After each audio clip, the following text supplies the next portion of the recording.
Warning! The following program contains blunt opinions, sharp sarcasm, uncomfortable truths, and at least one panelist who thinks the Pentagon, the cartels, and the media are all playing 7D chess on top of a sinking boat. Listener discretion is advised. If you're easily offended, confused by logic, or work for CNN, this show may cause heartburn, headaches, and spontaneous patriotism. Proceed accordingly. Tonight on Data and Dissonance.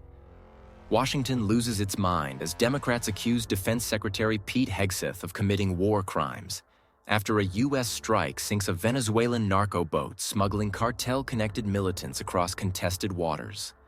Survivors in the water, allegations of second strike targeting, anonymous intel officials whispering to the press, and a media industry sprinting toward the phrase Trump's Abu Ghraib before sunrise. Meanwhile, the same politicians who shrugged at a decade of drone strikes suddenly pretend they've rediscovered ethics. And somewhere in the middle of this mess, America is left asking one simple question. Who should we actually be angry at? The cartel traffickers, the Pentagon, the intel community, or the people who weaponize tragedy for clicks? Tonight, we break down the narrative war, the political theater, the deep state fingerprints, and why every headline feels like the plot of a rejected Tom Clancy prequel. Welcome back to Data and Dissonance, the show that takes the news cycle, tosses it into a commercial wood chipper, and prints the truth on whatever pieces come out the other side. I'm your host, Artie, and tonight we're diving straight into the controversy ripping through D.C. Right now, half the city is screaming war crime. The other half is screaming political hit job. And Hegseth is somewhere in the Pentagon wondering why the only people defending him online have bald eagle profile pictures and usernames like Freedom Beard 1977. And speaking of patriots with excessive opinions, let's bring in the crew. Brian, our MAGA flamethrower. If outrage was a fuel source, this man could power the entire eastern grid for a week. He's been pacing since sunrise, muttering, "War crimes? Really?" Like a man reading an HOA violation he refuses to acknowledge. Rachel, the voice of reason, the centrist compass, the only person here who knows what the Geneva Conventions actually say. She keeps this show from devolving into a Red Bull-fueled shouting match, and we appreciate her for it. Even if she's already giving me that "don't let Brian talk first" look. Daniel, the conspiracy historian. The guy who can look at a blurry satellite photo and explain how it ties back to CIA operations from 1983, a Brazilian bank, and a cargo ship that went missing 4 administrations ago. He's been vibrating all afternoon waiting for me to say the words, narco boat intel chain. And finally, Skylar, our progressive firebrand, the person who believes government accountability is a moral obligation, not a political accessory. She's already pulled up 3 human rights treaty PDFs, a maritime law lecture, and a TED Talk nobody else remembers. She came prepared. And with that, let's get into it. All right, let's get into the firestorm lighting up DC, like someone bumped the thermostat on the political outrage machine. Over the weekend, Defense Secretary Pete Hegseth authorized a naval interdiction that ended with a Venezuelan narco-trafficking boat at the bottom of the Caribbean, and the media sprinting toward the phrase war crime, faster than CNN runs toward a shaky anonymous source. Within hours, we had senators grandstanding, experts diagnosing war crimes from their living rooms, and blue-check journalists acting like maritime law scholars after watching half a YouTube documentary. Meanwhile, the intel leaks started rolling in before the bodies were even pulled from the water, which tells me the explosion didn't just happen out at sea. It happened inside Washington. Tonight, we're sorting through the politics, the panic, the posturing, and the pieces of truth floating between the propaganda. And to start us off, let's bring in the only person on this panel who can explain ROE without needing puppets and flashcards. Rachel.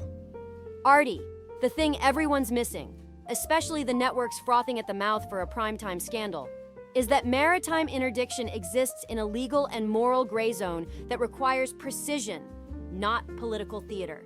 These operations aren't clean. They're chaotic, fast, intelligence-driven, and usually involve actors who don't exactly wave a white flag when the Navy pulls up alongside them. The initial strike that disabled the boat? That's standard protocol when a vessel refuses commands and poses a real threat. But the allegation that a follow-up strike hit individuals in the water is what triggered the war crime branding. Except here's what the media won't say. If those individuals were actively hostile, armed, coordinating, or refusing surrender, they still count as combatants under international law. Civilian casualties are tragic, but tragedy is not automatically illegality. What frustrates me is seeing Democratic leaders and influencers jump straight to moral condemnation without even acknowledging how fast these situations unfold or how little verified information we actually have. Accountability is crucial, yes, but weaponizing uncertainty is destructive, and we're watching people do exactly that for political gain. Rachel, that's exactly the nuance missing everywhere else. Thank you. And now, because nuance is about to get drop-kicked into the ocean, let's go to Brian, who's been warming up like a UFC fighter backstage waiting for his walkout song. Brian, the floor and the fury is yours. Artie, let me say this as clearly as I can without my blood pressure breaking an Apple Watch record. This entire scandal is the most predictable political performance since the Democrats pretended Kamala was relatable. The second I heard the words narco-trafficking vessel and U.S. interdiction, I knew exactly what would happen. The left would suddenly become devout defenders of human rights, international law, and the sanctity of cartel employees who spend their weekends smuggling weapons and fentanyl. These are not misunderstood fishermen, they're not victims of circumstance, and they're sure as hell not heroes. And yet here come the usual suspects treating cartel affiliates like they're humanitarian aid volunteers who accidentally drifted into a Navy operation. The hypocrisy is unreal. These same politicians didn't utter a peep, not a whisper, about actual civilian casualties and drone strikes for over a decade. But Hegseth, Trump's Pentagon? Boom. Suddenly, every blogger on the left has their JD and a minor in maritime ethics. And here's the worst part. If Hegseth had hesitated, if he had paused for political optics, and that boat delivered weapons, drugs, or personnel into U.S. waters, the left would be accusing him of negligence, dereliction, and complicity in cartel operations. There is literally no version of events where they would have responded in good faith. That's how I know this outrage was pre-written.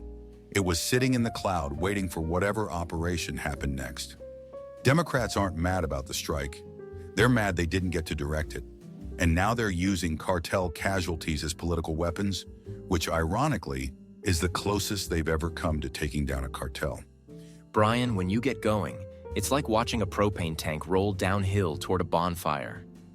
Terrifying, loud, and deeply satisfying. But now I want to bring in the man whose brain is a corkboard of red string and government acronyms, Daniel.